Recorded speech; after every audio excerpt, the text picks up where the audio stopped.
one more meeting we had, a very detailed, inclusive meeting between both the honorable chief ministers, Chief Minister of Assam and Chief Minister of Meghalaya.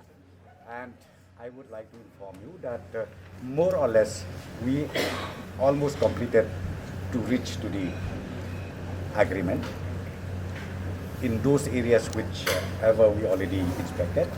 And now again, both the chief ministers has directed the concerned government to bring out all the detailed report, and thereafter one more meeting will be there between the two chief ministers, and thereafter they will be meeting even the honorable Union Home Minister, and hopefully maybe on the 20th or before 21st, maybe they'll come back and then final agreement will be made public to both the state of Assam and Meghalaya. So this is the meeting that we had.